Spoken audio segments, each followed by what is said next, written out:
ওম পরমাত্মা নম। শুনছেন শ্রী শ্রী রামকৃষ্ণ কথামৃত ৩০ পরিচ্ছেদ। শ্রীরামকৃষ্ণ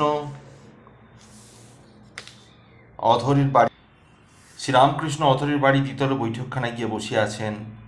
আর ঘরে অনেক নিমন্ত্রিত ব্যক্তি বসিয়া আছেন। বলরামের পিতা শরদাবাবু প্রভৃতি কাছে বসিয়া আছেন।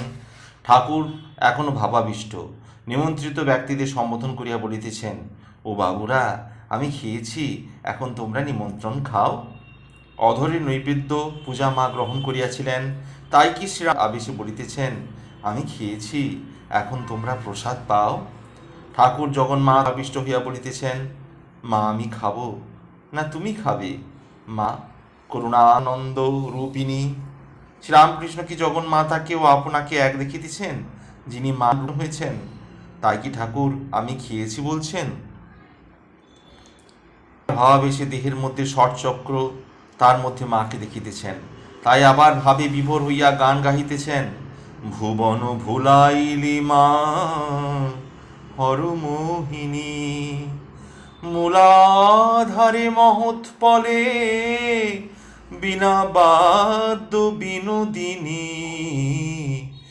আধার ভৈরবাকার ষড়দলে শিরাগোয়ার, মণিপুর মল্লার বসন্তে হৃদ প্রকাশ, বিশুদ্ধ হিল্লোল সুরে কর্ণাটক আজ্ঞাপুরে, তানলয় মান সুরে ত্রিসপ্ত সুর ভেদিনী, মহামায়া মোহ পাশে বদ্ধ কর অনায়াসে, তত্ত্বলয়ে তত্ত্বাকাশে স্থির হয়ে আছে সৌদামিনী। শ্রীনন্দ কুমারী কয়, তত্ত্ব না নিশ্চয় ভয়, তব তত্ত্ব গুণত্রয়, কাকি মুখ আচ্ছাদিনী। গান। ভাব কি ভেবে পরাণ গেল, যার নামে হরি কাল পদে মহাকাল, তার কেন কালো রূপ হলো? কালো রূপ অনেকে আছে, এ বড় আশ্চর্য কালো, যার হৃদি মধ্যে রাখলে পরে হৃদপদ্ম করে আলো। রূপে কালী নামে কালী, কালো হতে অধিক কালো, ওরূপ যে দেখেছে সে মজেছে, অন্য রূপ লাগে না ভালো। প্রসাদ বলে কুতূহলে, এমন মেয়ে কোথায় ছিল? না দেখে নাম শুনে কানে, মন গিয়ে তাই লিপ্ত হলো। অভয়ার শরণাগত হয়ে সকল ভয় যায়, তাই বুঝি ভক্তদের অভয় দিতেছেন ও গান গাইতেছেন, অভয় পদে প্রাণ পেয়েছি, আমি কি আর জমের ভয় রেখেছি। শ্রীযুক্ত সারদাবাবু পুত্র শোকে অভিভূত, তাই তার বন্ধু অধর তাহাকে ঠাকুরের কাছে লইয়া আসিয়াছেন। তিনি গৌরাঙ্গ ভক্ত, তাহাকে দেখিয়া শ্রীরামকৃষ্ণের শ্রী গৌরাঙ্গের উদ্দীপন হইয়াছে।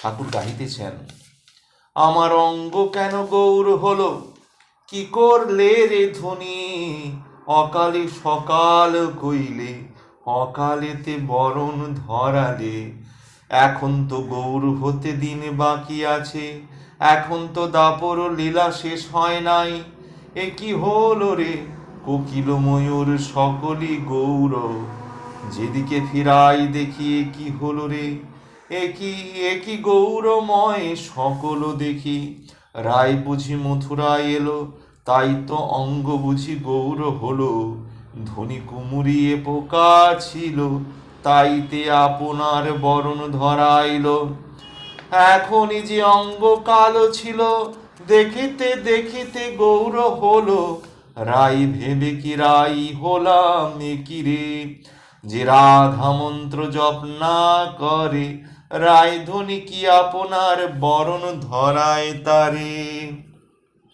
মথুরায় আমি কি নবদ্বীপে আমি, কিছু ঠাউরাতে নারী রে, এখনো তো মহাদেব অদ্বৈত হয় নাই, তোমার অঙ্গ কেন গৌর, এখনো তো বলাই দাদা নিতাই হয় নাই, বিশাখা রামানন্দ হয় নাই, এখনো তো ব্রহ্মা হরিদাস হয় নাই, এখনো তো নারদ শ্রীবাস হয় নাই, এখনো তো মা যশোদা শুচি হয় নাই, একাই কেন আমি গৌর, যখন বলাই দাদা নিতাই হয় নাই তখন।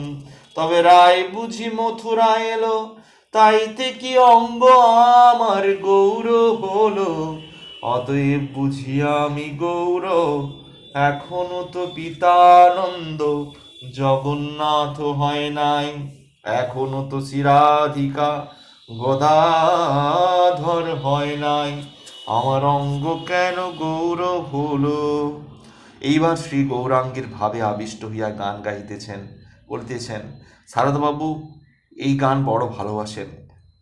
ভাবে হবে বই কিরে ভাবনিধি শ্রী গৌরাঙ্গের, ভাবে হাসে কাঁদে নাচে গায়, বন দেখে বৃন্দাবন ভাবে, সুরধুনি দেখে শ্রী যমুনা ভাবে, গোরা ফুকরি ফুকরি কাঁদে, আর অন্ত কৃষ্ণ বহির গৌর, গোরা আপনার পাপনি ধরে।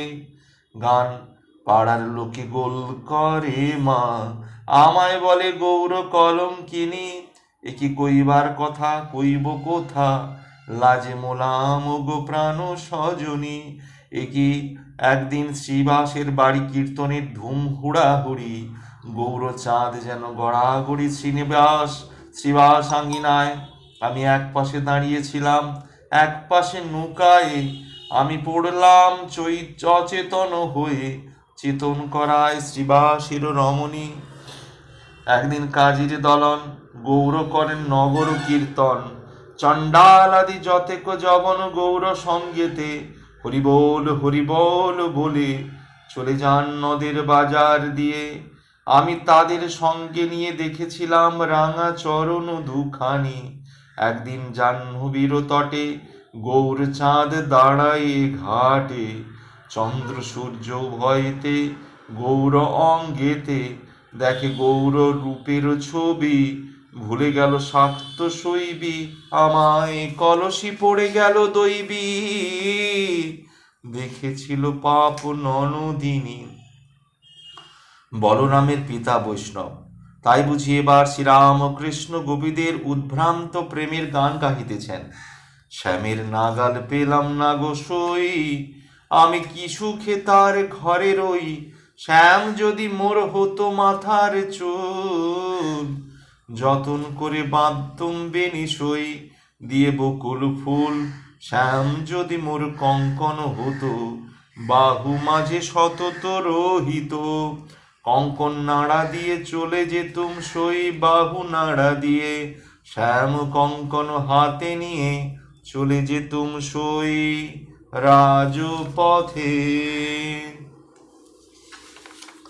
আজ এই পর্যন্তই, আগামী পর্বে ৩১ পরিচ্ছেদ। ভালো লাগলে অবশ্যই চ্যানেলটি সাবস্ক্রাইব করবেন ও পাশে থাকা বেল আইকন অবশ্যই ক্লিক করবেন। ওম পরমাত্মনে নমঃ। জয় শ্রীরামকৃষ্ণ পরমহংস।